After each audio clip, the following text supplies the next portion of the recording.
Yo, what's going on, everybody? This is Nothing But Bangers, aka MBB, aka Bangers, aka it's been a while, but I finally am making some new content for you guys.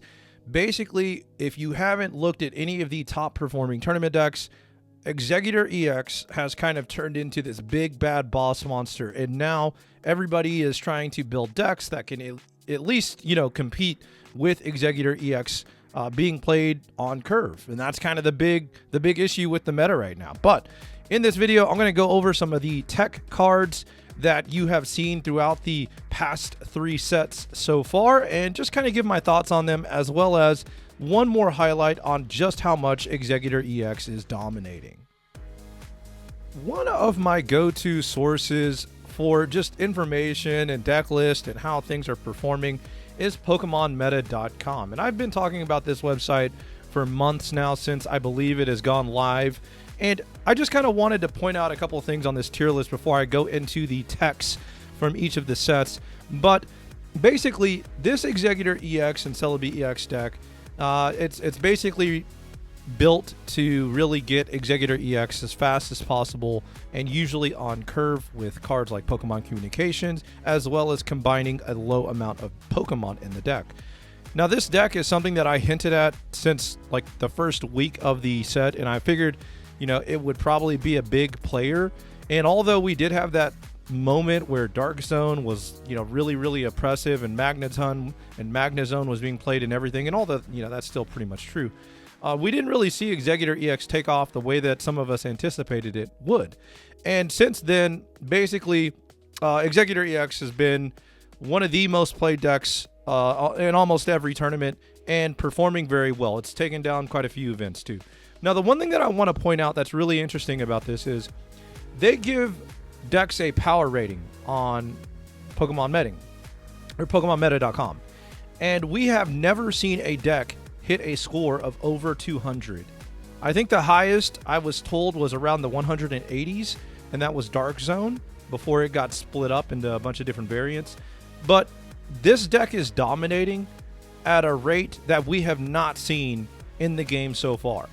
And so what's the biggest question for me is how this mini set that's supposed to be coming out by the end of this month, hopefully as we get more information on Pokemon Day. But the big questions that I have is how are we going to get over this Executor EX thing?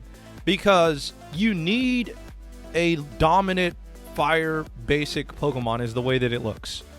And then you have no idea how that's going to ripple through the metagame. But I think that's the first thing that we need to address the Executor EX issue. Now, there's other cards that will definitely be big factors, I'm sure, that they'll print out of nowhere that we haven't seen, but that's my biggest question.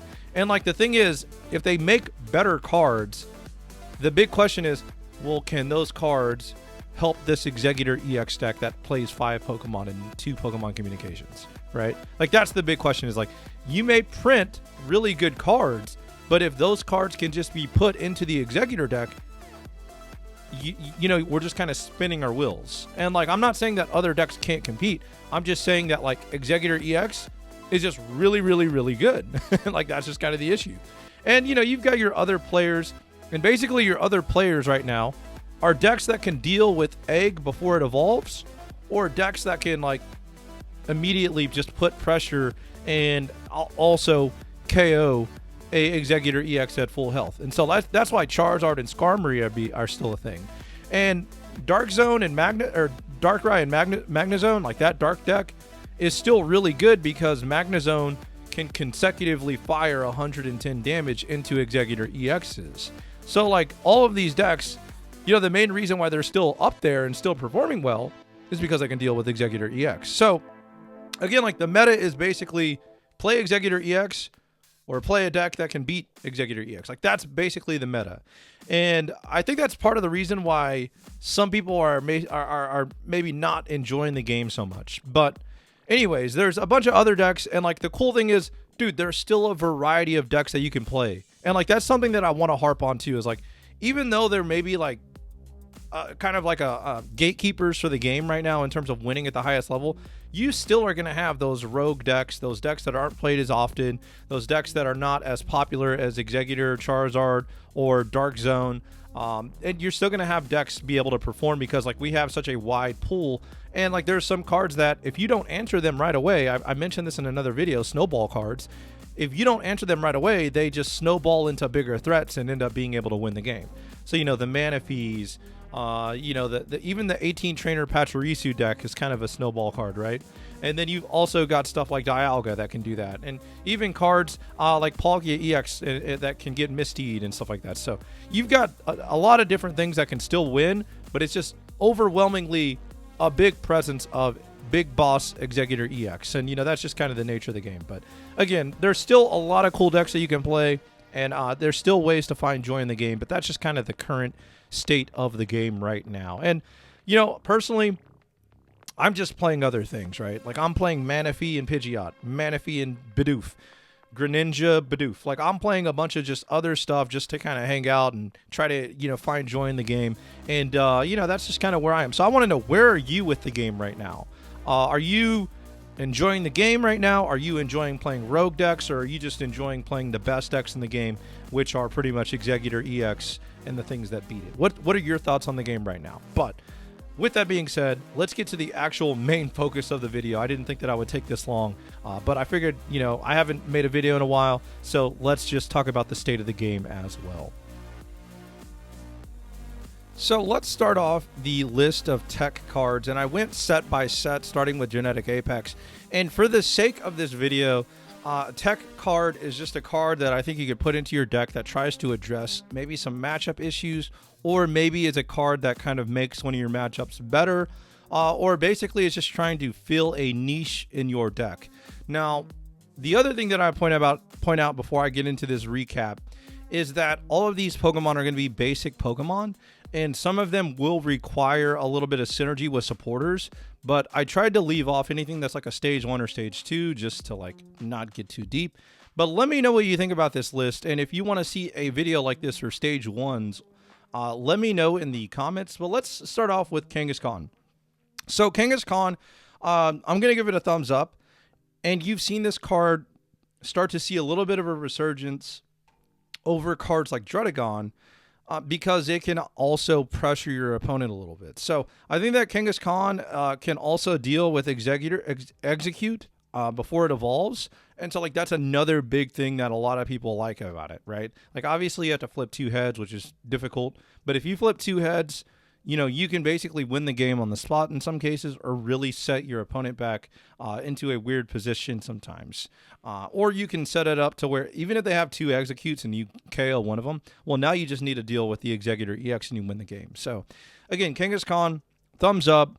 I think its card has will continue to see a little bit of play here and there. And you know, hey, I think it's a nice change up from some of the Druddigon stuff if you want to push the tempo a little bit more.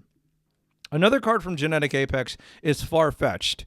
Farfetch'd is really, really glassy in this current state of the game.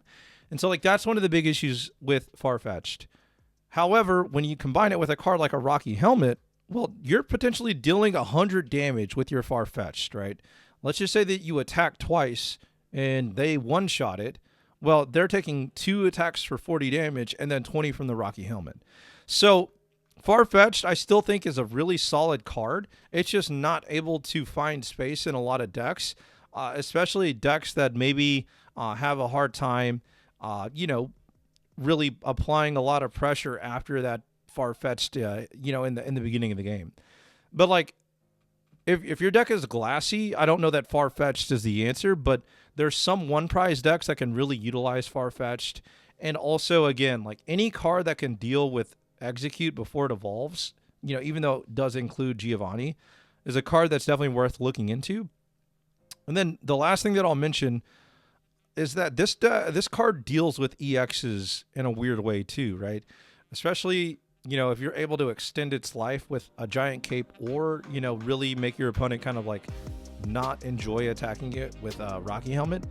But this card can really pressure Pokemon EXs. So look for this card to still continue to see play here and there. And so for that reason, giving it a thumbs up.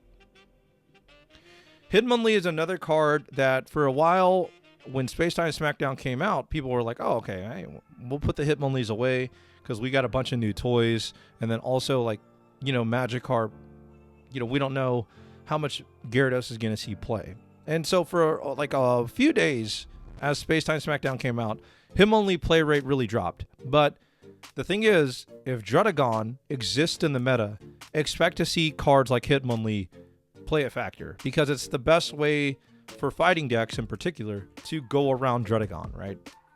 And so anytime you see Druddigon, Snorlax, maybe it's stuff like Giratina, or maybe there's a future wall that hasn't even been printed yet, but it stays in the active and just like prevents you from really attacking it. Well, Hitmonlee and cards like Zebstrika and so on are going to be really good techs to build your deck around, right? And so we've seen Hitmonlee and Pidgeot and like that fighting Pidgeot deck that I talked about a while ago. We've seen the fighting box stuff get featured alongside Magnezone with some good results. You've even seen fighting box and Greninja, right, with Farfetch'd. So again, like aggro one prize decks that can play fighting energy, probably really, really good. But again, like, the fighting type in general has really good tech options right now. So I would look for this card to still continue seeing play as long as we have walls. The one big power creep that I wonder if they'll ever do is like there was a card in the paper trading card game called Buzzwole EX or GX, Buzzwole GX. And for 1 energy, it dealt 30 damage to the active, and then you could select one of your opponent's bench Pokemon. It did 30 to it. Dude, that card was busted. It had a lot more support. Like, it had other cards that could make it better and able to attack faster, even though that attack was only 1 energy. It had other attacks as well. But if we saw a card like that in Pokemon Pocket, like Hitmonlee would probably just get thrown away, or maybe played as a one-of alongside it, just so you could continue to have that pressure to the bench, right? But I think that for the foreseeable future, like Hitmonlee, probably going to see it around, especially in metas where there's stall cards. So let's get to Mythical Island. Mythical Island, let's start off with Mew EX. And this card is going to be another card that is basically a good tech option. However, the supporter for it can cause some issues, right? Like Budding Expeditioner and Mew EX is a great way to soak damage. But the bad thing about that is if you put a Pokemon tool on Mew EX and then you Budding Expeditioner, you lose the Pokemon tool. So like you have to be really careful about playing Pokemon tools on your Mew EX if you're playing Budding Expeditioner. And why would you want to play Pokemon tools on Mew EX? Well, like there's cards that can one-shot it, right? Like Rampardos, Infernape, Yanmega. Even though some of those cards require stuff like Giovanni, then you even look into the obvious factors, the Charizards, the Mewtwo's, like the Magnezone, if it gets a ping with Darkrai, a ping with Greninja. Even stuff like Marshadow can potentially one-hit Mew EX if there's any, damage on it in some cases. Obviously, Lucario plays a factor, right? So, like, Mew EX is suddenly slightly glassy whenever you can't put a Pokemon tool on it. And, like, it kind of puts it in a weird spot. But I think that it's one of the best cards to soak damage. And it's just an issue right now where, like, there's just a lot of cards that kind of deal with Mew EX. And it's just really awkward to put Pokemon tools on it unless you can, like, kind of foresee the Pokemon tool getting for sure value, right? Like, sometimes you can tell, like, hey, I can put this cape on my Mew EX. And I know I'm going to Budding Expeditioner, but the cape is going to allow me to live one turn no matter what, right? Even when they hit me for 120 damage or 130 damage. So, that's something to keep in the back of your mind. And although, like, Mew EX is played in one of those Executor EX decks, it's kind of a weird card at the moment. But I'm going to give it a thumbs up. And I do think it's a card that will probably continue to see play and continue to be a factor as far as a piece of tech. So Sigilif is a card that I never really liked, and a lot of people were high on it, but I just kind of didn't see the reasoning for it. I understood, like, oh yeah, drawing cards, thinning your deck, that's great. But the thing is, like, it's pretty glassy. It's dealing damage, which is not good into Druddigon. And at the end of the day, like, you could probably just play a Pokemon tool and get just as good a value out of the Pokemon tool as you could of a Sigilif. You could probably play cards like Pokemon Communication as opposed to Sigilif and still get pretty good value. So like I just think that there's better cards to play other than Sigilif. And like it doesn't really have a home, right? And so I'm going to give this a thumbs down. And I don't necessarily see a time in the near future where Sigilif really comes back. Marshadow has been a awesome card for most of its existence, and I don't think that that's going to necessarily change. I think that obviously the 100 damage in some cases is like not enough, but I think that Marshadow is a great tech card for those fighting decks. And as soon as you see your opponent put an energy on Marshadow on their bench, like you're immediately like on alert, like, okay, I got to make sure that if I KO something, I can either withstand 100 damage or I can immediately deal with the Marshadow after it KOs one of my Pokemon, right? And so like Marshadow, I think in almost every fighting deck for like the foreseeable future is probably going to have a role. And again, like, you know, this is a pure thumbs up. There's no questions about it. The only issue that I could see Marshadow like having is like it being kind of shoeboxed into one type, right? Like you can't really play multiple energies with consistency because the energy RNG is just so random. And so like I think if that was to be addressed, Marshadow could like see even more play as a cool tech card. So I'm definitely giving this a thumbs up, like 2 thumbs up. I look forward to seeing, you know, hey, is there a way to make Marshadow a little bit easier to splash into maybe some other one prize decks that are not fighting based, right? Like that would be really cool to me. But for the foreseeable future, yeah, Marshadow is a piece of technology you should definitely be familiar with. Chateau is questionable. There are some cool ways to use this card. Like we've seen people try to use fossils so they could like play fossils down and then Chateau and draw more cards, right? Thin their deck. Now we have Pokemon tools, so you can, you know, play Pokemon tools, empty your hand a little bit, and then use Chateau to refill it. And like in this current meta, there's a lot of decks that do keep, you know, 3, 4, or 5 cards in their hand, you know, for a lot of the game. And Chateau loves that. But one of the issues that I have with Chateau is that like obviously your opponent can actively play around it. And if you don't have stuff that punishes them for playing around it, it's really awkward. And then also, if you're playing a stage 2 deck with Chateau, which makes sense, right? Because you're constantly refilling your hand to try to find your evolutions. Well, there's going to be times where you like shuffle back pieces of combo that you need to evolve. And so like, it's got a weird place where like, it's kind of just missing a home. And with Pokemon communication and like, you know, you can make the argument, hey man, I'd rather just play like Team Galactic Mars and 2 Glameows and a Pokemon communication as opposed to playing this, right? Like, even though that's a lot more cards, you know, you have a little bit of an engine there. So, you know, again, like, I don't know that I'm too high on Chateau, even though it is cute.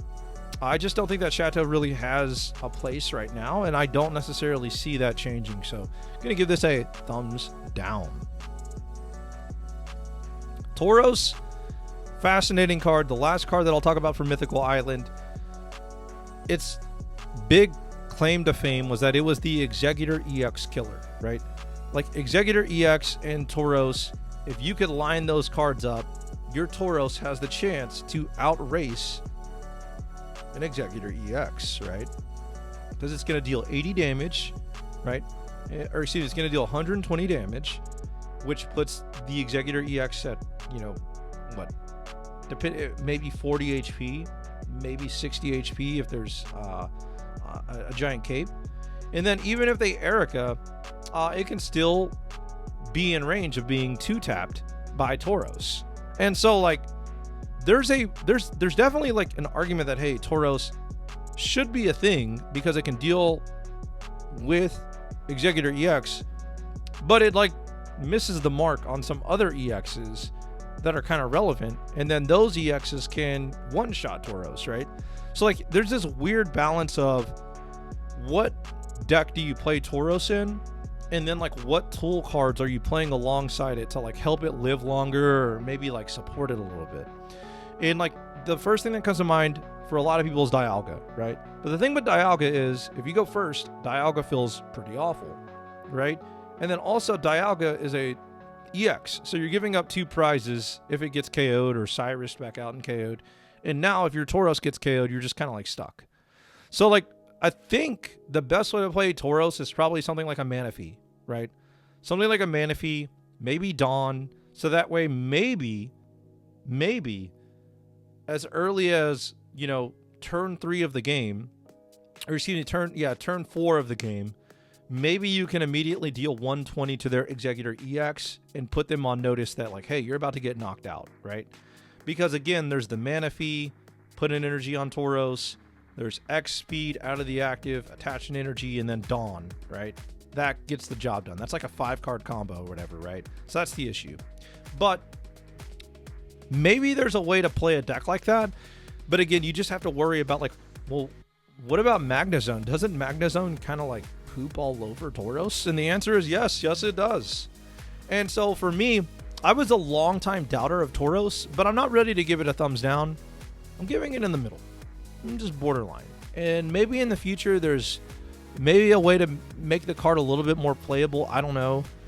Maybe there's somebody that finds a way to kind of break this and not make it so bad into Magnezone. Maybe there's something there, right? The thing is, like, Magnezone is an electric type, so if you play water stuff like Greninja, you're just getting one-tapped. So, like, how do you address Magnezone, right? Like, that's kind of a big problem.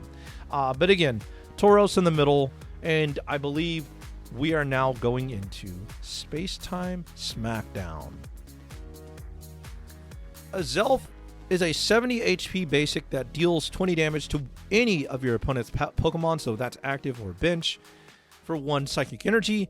Has a 1 retreat cost, but it's entirely too glassy, and in my opinion, it just doesn't really have a home, right? Like, if I'm playing Psychic, I want to play Mewtwo EX, I want to play Gardevoir, and I probably want to play Mew EX, and that's it. I probably don't have room for other cards, because I need my Pokemon tools, I need at least 1 Pokemon comms, right? I'm going to need supporters to help, Mewtwo EX close the game out, so I'm going to need Sabrina, I'm going to need Cyrus. Like, there's just not a lot of room for cards like Azelf. And, like, I don't necessarily think that this card has a home, even in 1 prize Psychic decks, because the impact is just, like, not enough. So, like, thumbs down on Azelf for me personally, but hey, maybe there's a way for people to make this card work, but even though it's, like, the only, like, Psychic basic sniper, I just don't think it's very good, right? I just don't think it's very good. Frost Rotom. So this is like the baby Articuno EX Blizzard, right? It's going to deal 30 damage and 10 to the bench. It is going to cost 2 water energies. It's got 80 HP and 1 retreat. Rotoms are interesting. All of them have like a little niche that they can fit into. But the problem with this Rotom to me is that sometimes you just don't want to attack the active Pokemon, right? Like sometimes you'd rather just deal 10 to the bench and that's it, right? And so like, the other issue that I see with this card is like it's got 2 energy attack costs, right? And like that's a little slow. Like if I open with this and I go first, I'm like, dang, dude, I'm really behind, right? And so I just look at this card and I'm like, I would probably in a lot of cases just rather play Spiritomb because it's cheaper, it's the same HP, and it's got, the same retreat cost. The weakness is different, but I just look at that and I'm like, I'd rather play Spiritomb a lot of the time, right? And so I think that Frost Rotom just doesn't really have a home. And although it's really cute, and I'm sure there's some really cute decks that play it, it's just not very, in my opinion, it's not very effective. And I don't necessarily see that changing in the future, just because like I don't see this attack as being very impactful. Like, obviously it's great because it turns Cyrus into an active card, but I just think that there's probably better ways and more efficient ways to turn Cyrus into an active card for a lot of decks, right? So thumbs down for me on Frost Rotom. Now another Rotom that you may have seen pop up in some deck lists is the Electric Rotom, and this is a tech card because it can be placed into a lot of decks because it's got a colorless attack. The main issue that I ran into playing this card is that if I open with this card, my opponent sees this and then doesn't attach Pokemon tools until they either deal with Rotom or until like the Rotom just doesn't matter. Like that extra 50 damage or that extra 30 damage just doesn't matter. And so like as cool as it is that like, hey, it's kind of like Skarmory, It's really not. It's really not. And your opponent will actively play around it, assuming they see it before they put their tools down. So like the best case scenario is you open something else, right? You keep the Rotom in your hand with the Pokemon tool, and then for whatever reason they decide to attach a Pokemon tool turn 1, and then you're able to pivot into Rotom and immediately start putting some pressure with it. And like the honest truth is, like, it's kind of hard to do, right? So in my experience, even though it's a cute card, it's got some cool applications, I got to give it a thumbs down. And I don't really see that changing unless... Yeah, I just don't really see that changing. Just because of the simple fact that, like, it's easy to play around. And, like, honestly, like, 50 damage is nice. But it's not really game-changing like you do see with Skarmory. Okay, that's just my opinion, though. So, Spiritomb. Spiritomb is a card that I could see being better in the future if cards like Druddigon don't exist. And the biggest reason why I say that is because there is an interaction where, because this doesn't place damage counters, like we don't have damage counters, we just have damage in this game, it triggers Druddigon's recoil. And so, like, you're potentially getting hit for 20 damage, but only dealing 10 to their Druddigon. And so, like, that feels really bad. However, in the future, if we have a card that can turn off Pokemon abilities for a turn or something, this card could see a spike in play, right?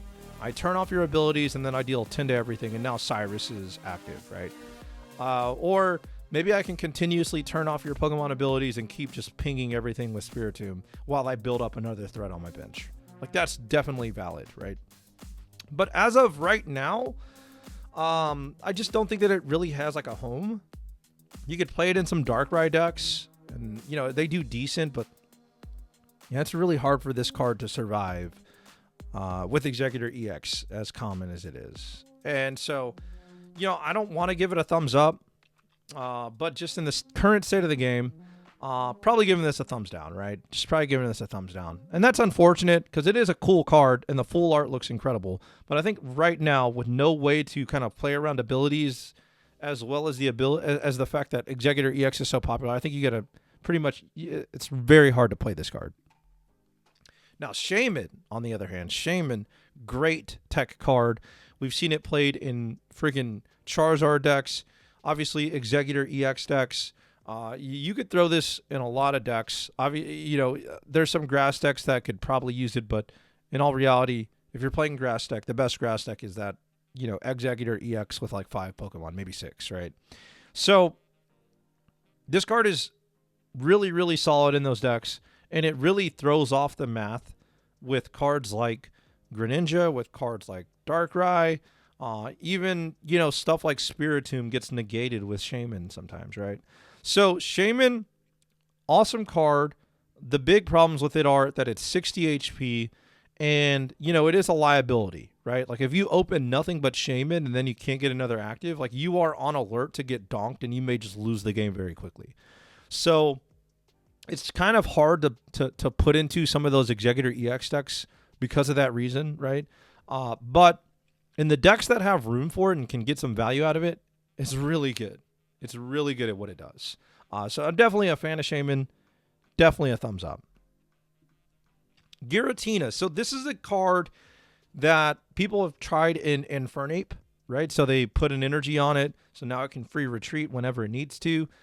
And also it's a way to put an energy and store it for Dawn, later in the game, right? So, your Infernape KOs something, now it's got no energy, but your Giratina had an energy, so you can Dawn that energy to the active and attach return and attack again with Infernape. Really cute, right? There were some people that thought Mewtwo EX would play this card, but it just doesn't really have room. And, it's not really like that impactful because Mewtwo is just like kind of falling off, right? And there's multiple reasons why it's not really seeing play in Mewtwo EX and Gardevoir decks. In the future, could this card see more play? Potentially, for sure. Yeah, I could see it being played.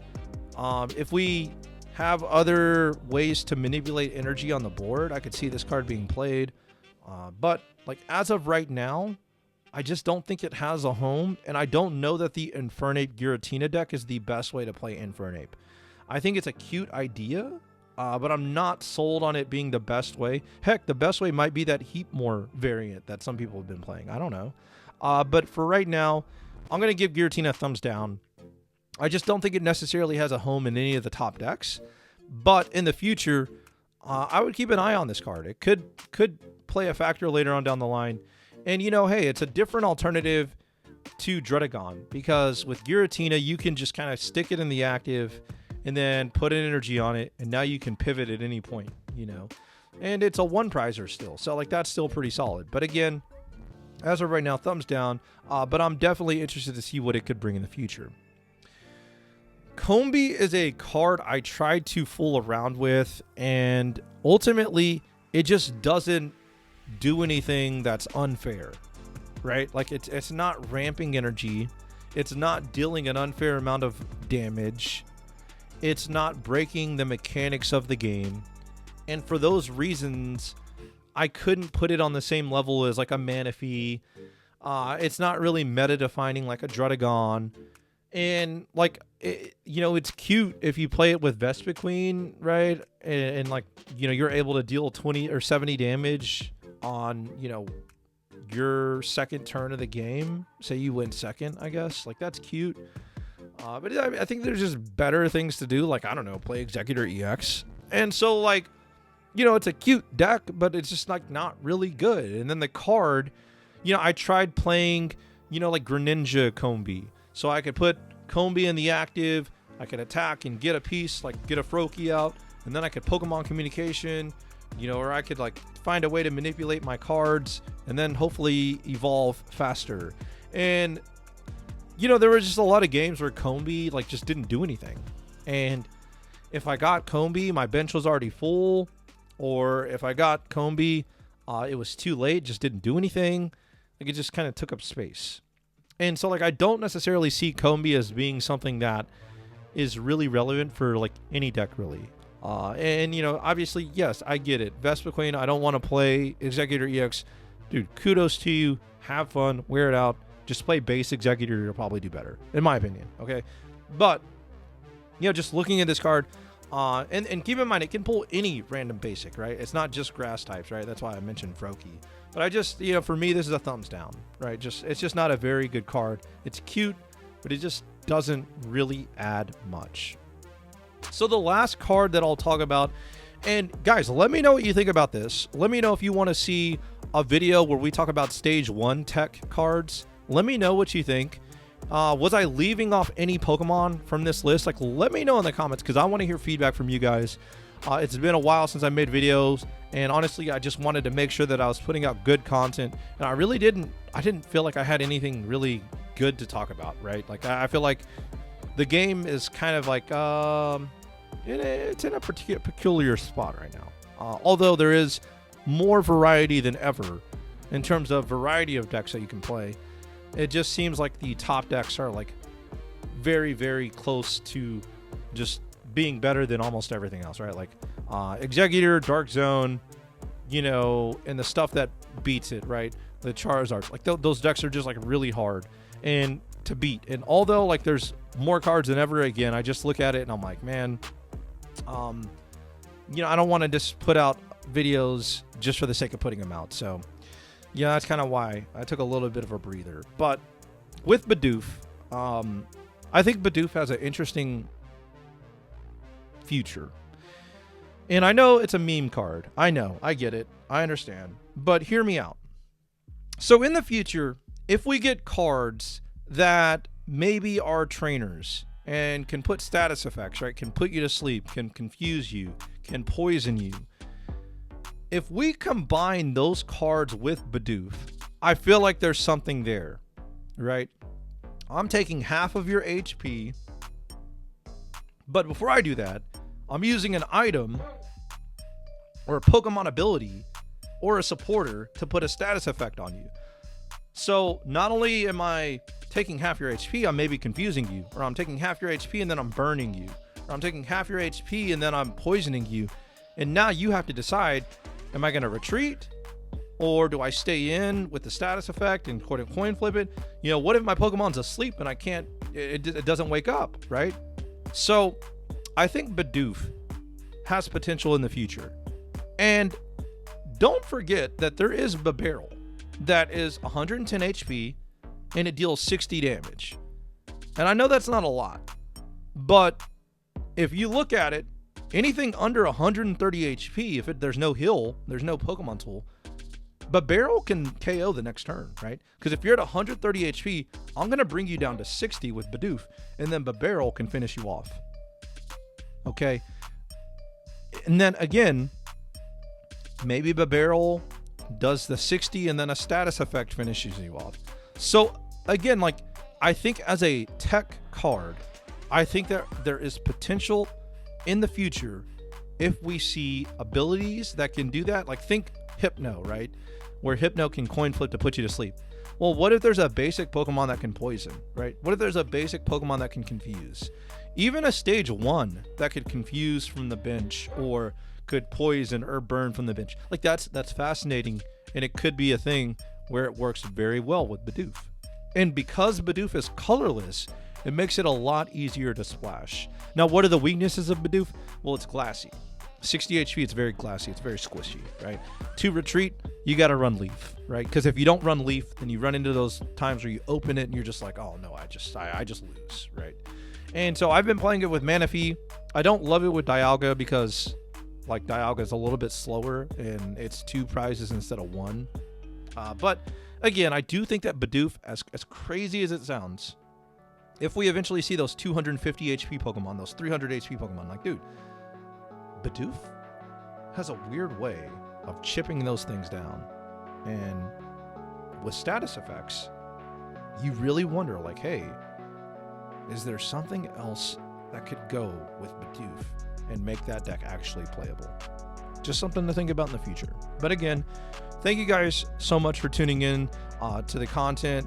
I appreciate you just taking time out of your day to click on the video and watch it. That helps the channel so much. It would help the channel even more if you gave it a thumbs up and dropped a comment. But again, I can't thank you enough for taking time out of your day to have me be background noise. Maybe you learned something, or maybe you just enjoyed the videos. But again, I look forward to talking with you guys more in this future and more in the weekend, as well as the tournaments start to get played as we approach maybe the last week or so of this meta. And again, thank you so much. And until next time, I will catch you later. Peace.